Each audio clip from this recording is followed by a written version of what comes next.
3 weeks after Mr. Park's funeral, the rain would not stop. Chicago wore grief like a second skin, gray, heavy, relentless. Water streaked down the diner windows in crooked lines, blurring the neon sign outside that read Cell's Diner in flickering red. Emily Carter was halfway through refilling a chipped ceramic mug when the bell above the door rang, except it didn't ring. It choked. The sound came out wrong, metallic and strained, as if even the bell sensed something had shifted. 3 men stepped inside. They were dry, completely dry. Not a drop of rain touched their tailored suits. The diner fell silent. Forks paused midair. Coffee cups hovered. Even the fry cook stopped scraping the grill. The 2 men on either side were broad, immovable, the kind of men who didn't scan a room because they were afraid, but because they calculated threat percentages in seconds. And between them stood a man who didn't belong in this world of chipped mugs and burnt toast. He was early 30s. Impeccable charcoal suit. Hair swept back with surgical precision. Sharp cheekbones. Controlled breathing. Cold eyes. He didn't look angry. He looked inevitable. Emily set the coffee pot down slowly. 6 years of waitressing had trained her to recognize moods instantly. Drunks, heartbreaks, bad tippers, lonely widowers.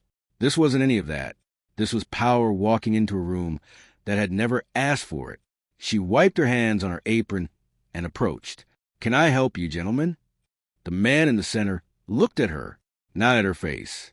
Through her. "Are you Emily?" It wasn't a question. She nodded once. Without breaking eye contact, he slid into the corner booth by the radiator. Mr. Park's booth. The vinyl seat, cracked and taped with silver duct tape, dipped slightly under his weight. The exact place an old man had sat every morning for 4 years. The sight hit her like a slap. Mr. Park used to shuffle in at 7:12 a.m. sharp. Same oversized coat. Same careful steps. Same shy smile that only appeared when she brought him green tea from her own thermos because he hated the diner's coffee. He called it mud water. Now this stranger occupied that sacred space like he owned oxygen itself. The 2 bodyguards remained standing, one near the entrance, one near the kitchen, blocking exits, sealing the room. Emily felt anger rise, sharp and protective. That booth meant something. "I'm Emily," she said firmly. "Who are you?" The man placed a leather briefcase on the table. Click. Metal clasps opened with quiet authority. "I am Park Young," he said evenly. "I am the son of the man you knew as Mr. Park." The air shifted. "And we need to discuss the assets he left in your possession." The accusation. Assets? Emily blinked. Mr. Park counted coins for tea. He wore the same cardigan until the elbows thinned to threads. He fed stray birds in the park. Assets? "I think you're mistaken," she said carefully. "Your father didn't have anything." A thin man with glasses appeared beside Young, a lawyer Emily hadn't even noticed entering. Papers spread across the sticky diner table. Legal documents, deeds, stamped seals. The lawyer began speaking in a nasal drone about wills and inheritance law. Emily wasn't listening. She was watching Young. He wasn't studying the paperwork. He was studying her hands. Her fingers were twisting her apron unconsciously. Memory flashed. 6 months earlier, Mr. Park's hands had trembled so violently he'd spilled water across the table. He'd looked terrified, ashamed. Emily had simply covered his shaking hands with hers and joked, "Table must have been thirsty." She cleaned it without calling attention to him, preserved his dignity. That moment had meant everything. Now his son looked at her as if she'd stolen something sacred. "You think I stole from him?" she said quietly. The lawyer stopped speaking. Silence thickened. Young leaned forward slightly. "My father disappeared from Seoul 20 years ago," he said. "We assumed he was dead until the embassy contacted us." His voice remained controlled, clinical. "Will drafted 3 months ago leaves the entirety of his Chicago holdings to a waitress." Holdings. Emily felt her pulse spike. "Holdings," she repeated. The lawyer cleared his throat. "The deed to this building," he said. "The apartments above, the laundromat, the corner store, the entire block." The room tilted. Mr. Park owned this building? The landlord Sal always complained about. The invisible man who communicated through a P.O. box. Was Mr. Park? She laughed. short, disbelieving. "You think I preyed on him?" she whispered. Her voice hardened. "He spent Christmas here because nobody called him. I bought his birthday pie because nobody remembered." She stepped closer. "Where were you?" That landed. For the first time, Jung's gaze flickered, but he didn't answer. Instead, he pulled out a gold lighter and clicked it open and shut. Controlled, measured, testing her. "I do not allow my family's legacy to fall into the hands of strangers," he said. "Legacy?" Emily felt heat flood her face. "He wasn't your legacy here," she said. "He was my friend." Silence crushed the diner. Finally, "I don't want it," she whispered. She turned and fled to the kitchen. The business card. When she returned, they were gone. No guards, no lawyer, no Jung. Only a business card left precisely centered on the booth. Black, heavy stock, gold lettering. Park Jung, CEO Hanval Group. Beneath it, a crisp $100 bill. Not a tip, a message, or a test. Emily stared at it. This wasn't over. This was just beginning. The return. The next morning at 8 a.m., the bell rang again. Jung walked in alone. No bodyguards. No lawyer. Different suit. Navy. No tie. He sat in the same booth. Emily approached slowly. "We don't serve lobster," she said defensively. "Green tea," he replied calmly. "And oatmeal." She blinked. "He didn't eat the special," she corrected automatically. "Oatmeal, bananas, rye toast, burnt." "Then that," Jung said. She brought it. He stared at the oatmeal for a long moment before taking a bite. "It's bland," he observed. "High blood pressure," she replied. "I made him cut salt." He paused. "Why did you care?" She met his gaze directly. "In my world, when someone's lonely, you sit with them." That unsettled him. She could see it. Kindness without transaction did not compute in his universe. He finished the bowl. Left money. No tip. Just a nod. Something had shifted. Not trust, but curiosity. The revelation upstairs. 2 days later, Jung insisted on seeing the apartment above the laundromat. Emily unlocked the door. The small studio was immaculate. Military-made bed. Wall of bird-watching books. Empty fridge. Simple. Jung walked through slowly. "There is nothing here," he murmured. He pulled a book from the shelf. A photograph slipped out. A young boy in Seoul. Serious. Stiff. School uniform. Jung. On the back, a date from 25 years ago. He froze. "He kept this," he whispered. His voice cracked. For the first time, the mask fractured. Emily placed a gentle hand on his arm. "He didn't hate you," she said softly. Jung swallowed hard. "We are done here." But something fundamental had changed. The sun had seen proof that he had not been forgotten. The diner stopped feeling small after that. It started feeling fragile. For the first time in 6 years, Emily noticed how thin the glass windows were, how easily a brick could shatter them, how close the street felt. Jung kept coming. Not every day, but often enough that his absence felt deliberate. He no longer brought lawyers. The bodyguards waited outside in a black sedan, engine idling like a patient predator. He worked quietly in booth 4, laptop open, blueprint spread out, sleeves rolled once at the wrist. Customers stopped asking questions.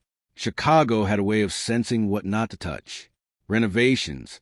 One Tuesday morning, he slid architectural plans across the table toward her.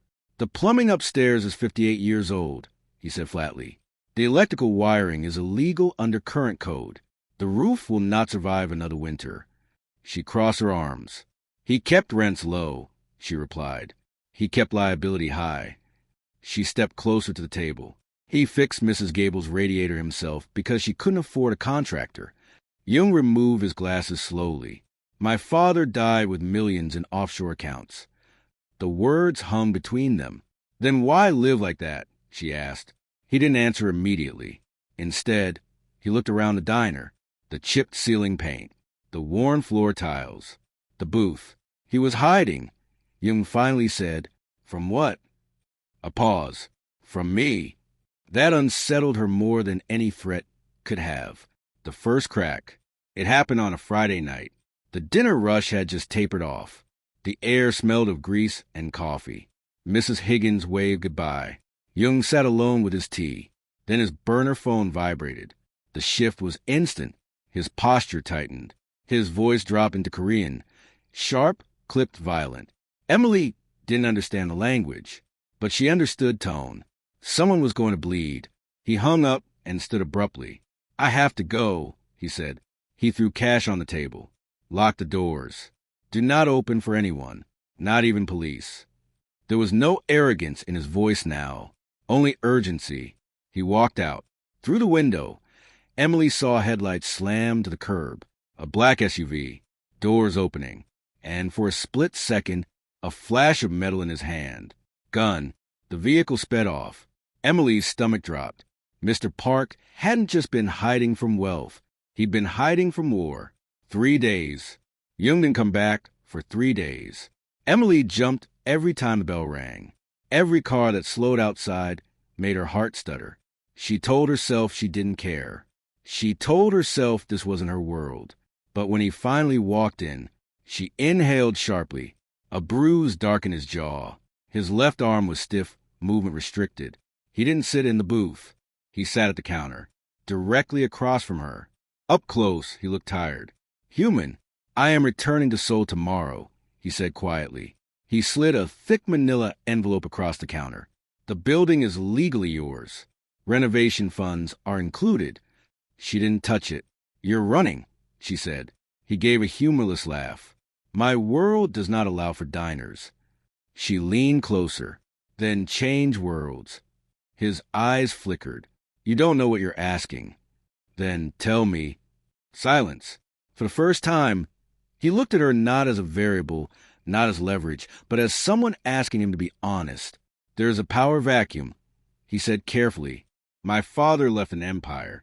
I inherited it. There are men who believe strength must be demonstrated publicly. And if I do not demonstrate it, they will demonstrate it for me. Cold washed through her. How many? She whispered. He didn't answer. That was answer enough. The attack. The next night proved the danger was not abstract. It was 9:42 p.m. Emily was closing. The bell rang. 2 unfamiliar men entered. Leather jackets. Eyes too alert. They didn't order. They walked straight toward booth 4. Where is he? One asked. Who? Emily said. Park Jung. She held her ground. He's not here. They exchanged a look. One of them grabbed her wrist. Hard. Listen carefully, he hissed. Tell him Seoul is burning. The diner door burst open. The black sedan. 2 bodyguards. The men bolted. It lasted less than 30 seconds. But Emily's wrist throbbed, and something inside her shifted permanently. Jung's world had reached inside hers. The truth. The following morning, Jung returned. He saw the bruise on her wrist. His entire body went still. Who did this? She pulled her arm back. Your world. His jaw tightened dangerously. They spoke to you? They warned you. Something in his eyes darkened beyond anger. This wasn't business now. It was personal. I will handle it, he said. No, she snapped. He froze. You don't get to handle things that happen in my diner. The word surprised even her. You don't get to bring your war into his booth. For a long moment, they stared at each other. Then he sat down, slowly. I tried to sell the U.S. holdings, he admitted. They interpreted it as weakness. So don't sell, she said. I cannot lead from here. Then don't lead. Silence again. You don't understand, he whispered. Then make me the shadow he feared. He exhaled sharply. My father built something ruthless. Smuggling routes, political leverage, private security networks. Crime, she said plainly. Yes. No defense. No denial. Every man under me expects ruthlessness. And are you? He didn't answer. Instead, he looked at the empty seat across from him. The ghost seat. My father believed leaving would protect me from becoming him. And did it? No. The honesty in that word cut. The choice. That night he didn't leave. He stayed past closing. They sat in the empty diner. No guards inside. No suits. Just two people and a hum of refrigeration units. Stay, she said finally. He looked at her. You think I can just walk away? I think you're tired. His expression cracked. I don't know how to not be this. Learn. Silence. For the first time since he walked into her diner, Jung looked unsure. Not powerful. Not controlled. Just unsure. And that scared him more than bullets ever had. The turning point. The next morning, news broke in Seoul. A warehouse fire. 2 mid-level lieutenants arrested. Power vacuum destabilizing. Jung's phone rang endlessly. He didn't answer. He sat in booth 4, hands clasped, watching steam rise from tea. Emily slid into the seat across from him. If you go back, she said quietly, you finish becoming him. And if I stay, you become something else. He looked at her for a long time, long enough that the diner noise faded into nothing. Then he powered off the phone. The silence that followed was heavier than any gunshot. But silence never lasts. By evening, the black sedan returned. This time, it wasn't protection. It was pressure, and the choice Jung made next would determine whether the diner remained a sanctuary or became a battlefield. The black sedan did not park at the curb. It blocked the street. That was the first difference. The second was that Jung did not look surprised. Emily stood behind the counter as 2 new men stepped out. Not bodyguards, not employees. These men carried posture like entitlement, expensive coats, cold expressions, calculating eyes. They entered without waiting for invitation. The bell rang, cheerful and wrong. The taller one spoke first. Kong Minho, he introduced himself smoothly, acting director of operations. He did not offer a hand. He did not sit. His gaze swept the diner like a property appraisal. We need a conversation. Jung remained seated in booth 4. Then speak.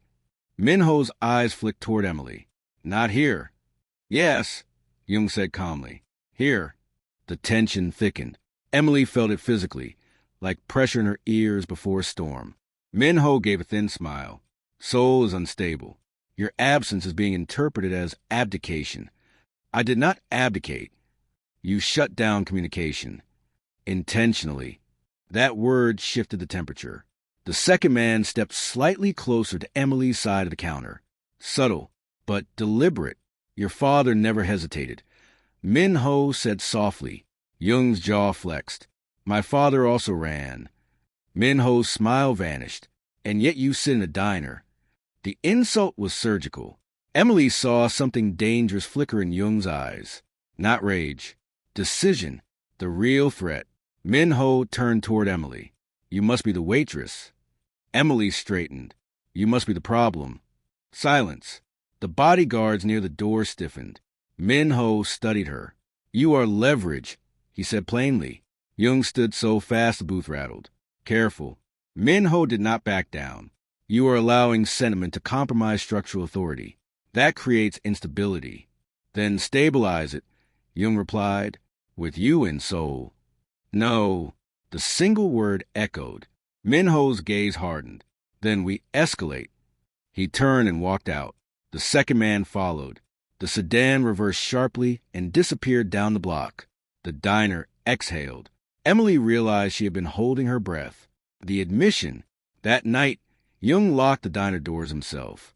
Minho is not just an executive, he said quietly. He commands loyalty.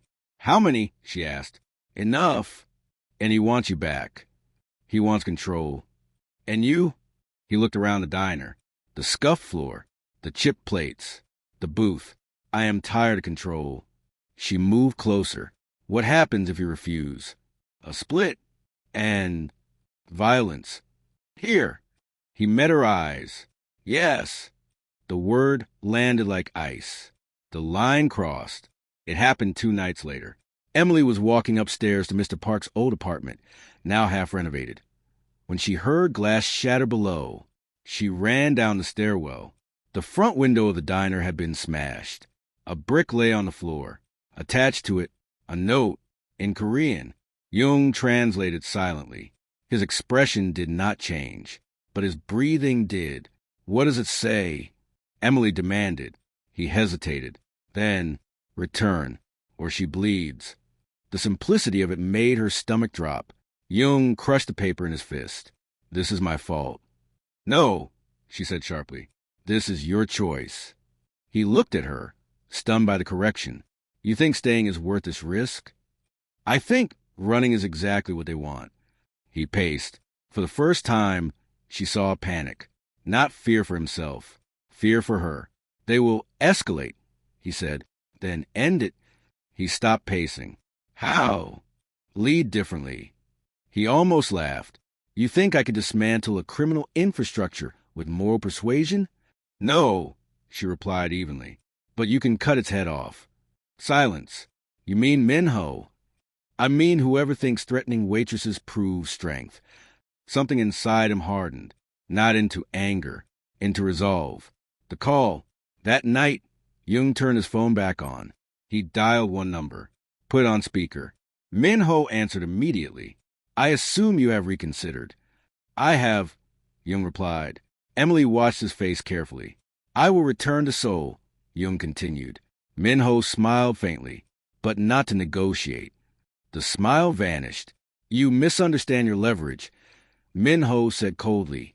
No, Jung replied. You misunderstand mine. Click. He ended the call. Emily stared at him. You're going back? Yes. Her chest tightened. Alone? He nodded. If I do not confront this directly, it will follow us forever. Us.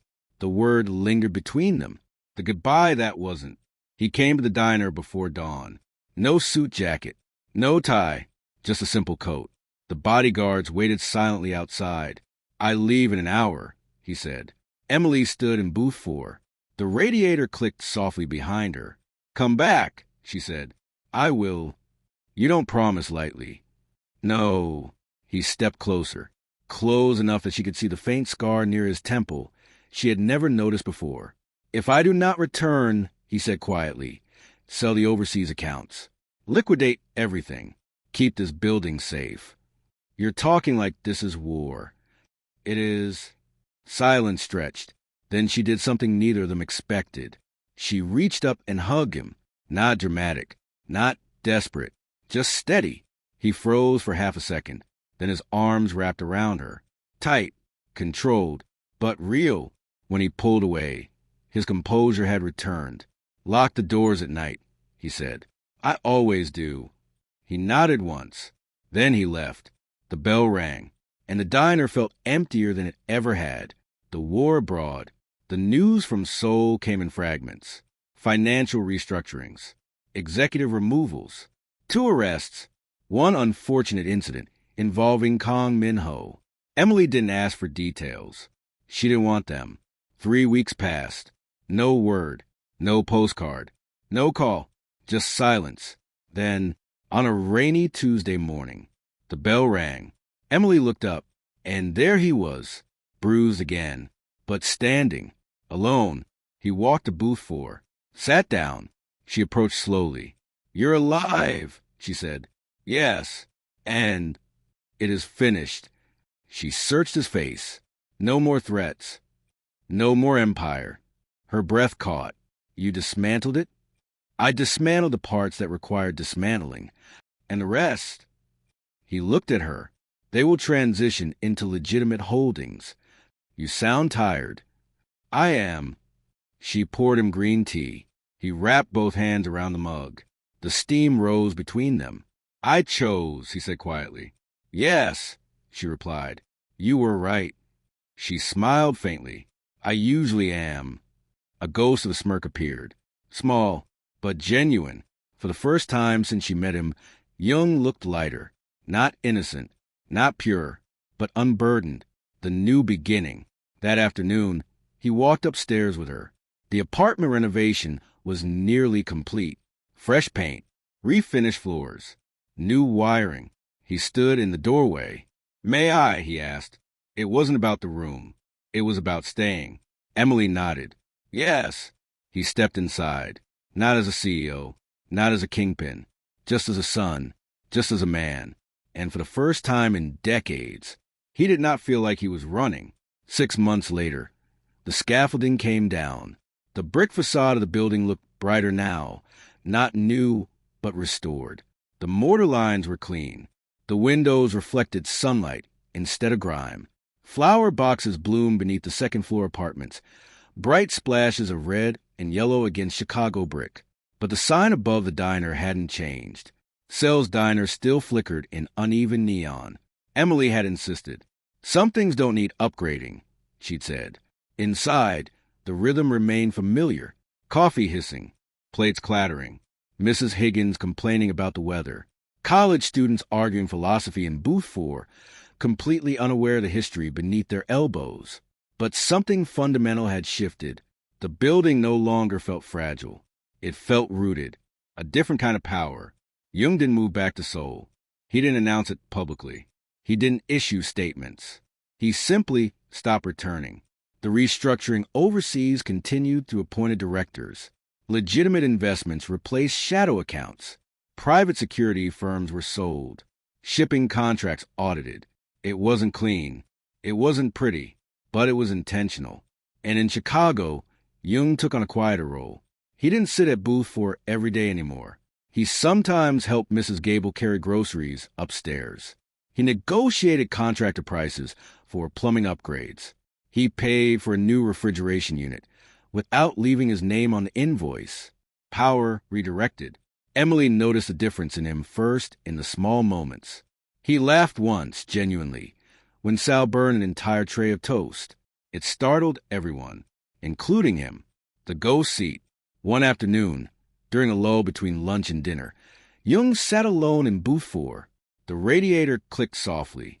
Emily slid into the seat across from him. "You're thinking," she observed. "I come here to understand him," he admitted. "And I think I finally do." He ran a finger over the tape vinyl. He stripped himself down to something simple. He removed the noise. Emily nodded. "He told me too many possessions made his mind loud." Jung looked around the diner. "This place is loud." "Not the bad kind," she smiled. He met her gaze. No, there was no bitterness left when he spoke of his father now. Only understanding. The offer, late one evening. After closing, Jung placed a folder on the counter. Emily raised an eyebrow. "I thought we were done with envelopes." "This one is different."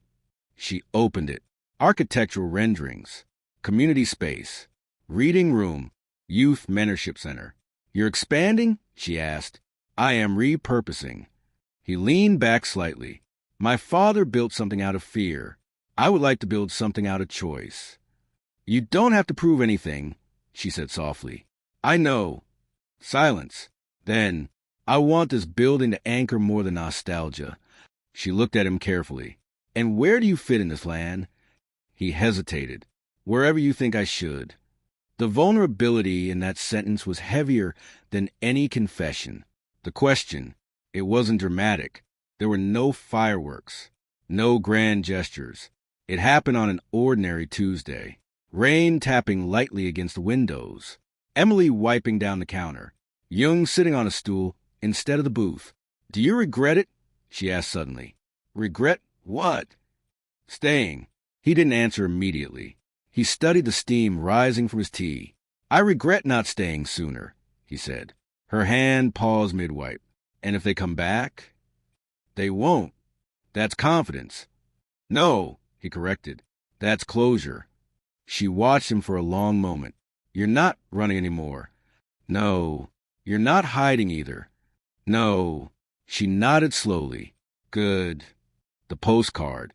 One crisp autumn morning. Emily sorted to the mail behind the register. Bills. Supplier invoices. A postcard. No return address. South Korean postmark. Dense green forest printed on the front. Her breath caught. She turned it over. 3 words. "I saw a sparrow." She smiled. Small. Private. Warm. Jung approached quietly. "From him?" he asked. She nodded. "He's at peace," she said. Jung looked at the postcard for a long time. "I think he always was," he replied softly. "He just needed distance." Emily pinned the postcard beside the faded Polaroid of Mr. Park at his birthday. Cake crooked, smile wide, past and present, side by side, the real inheritance. That evening, The diner buzzed with life. Students in booth 4, construction workers laughing too loud, Mrs. Higgins demanding more sugar. Emily poured coffee, shoulder aching in that familiar way. Jung stood near the window, watching, not guarding, not calculating, just watching. She caught his eye. He smiled, not the controlled half-smirk she'd grown used to. A real one. She walked over. "Green tea?" she asked. He nodded. "Burnt toast." "Always." As she placed the mug down, she realized something quietly profound. Mr. Park hadn't left her a building. He hadn't even left Jung an empire. He had left them both a chance to choose differently. The diner wasn't sanctuary because it was hidden. It was sanctuary because it was honest. The last conversation. Closing time. Chairs upside down on tables. Lights dimmed. They sat in booth 4 together. No tension. No looming war. Just quiet. "You know," Emily said thoughtfully, "you never answered me." "About what?" "Why you came back that first morning. Alone." He considered. "I wanted to see if you were pretending." "And you weren't." She smiled faintly. "You're not as unreadable as you think." He leaned back. "And you're more dangerous than you realize." "Dangerous?" "You change trajectories." She laughed softly. "That's dramatic." "It's accurate." Silence settled comfortably. Then he said it, not with flourish, not with intensity, just truth. "I would like to stay." She didn't pretend to misunderstand. "You already are." "No," he clarified gently. "I mean with you." The radiator clicked. Outside, a car passed. Ordinary night. Extraordinary moment. Emily studied him. The man who had walked and dried during a storm. The man who had carried violence like a second shadow. The man who had chosen something else. "You're not a burden," she said quietly. His breath caught slightly. "And you're not alone." That was her answer. He reached across the table. She met his hand halfway. No dramatic kiss. No cinematic swell. Just fingers interlacing over cracked vinyl tape. Steady. Real. Home. Months later, the community reading room opened upstairs. Kids filled the space with noise and laughter. Jung taught basic business classes twice a week. Emily organized food drives from the diner kitchen. Booth 4 remained slightly worn, intentionally unreplaced. A reminder of where it started. On winter mornings, when the radiator clicked and steam rose from green tea, Jung sometimes looked toward the door instinctively, as if expecting an old man in an oversized coat. He never came, but he didn't need to, because the inheritance had been fulfilled, not in money, not in power, but in peace. And every time the bell rang above the diner door, cheerful and bright, it sounded exactly the way it was meant to, not choked, not strained, just open,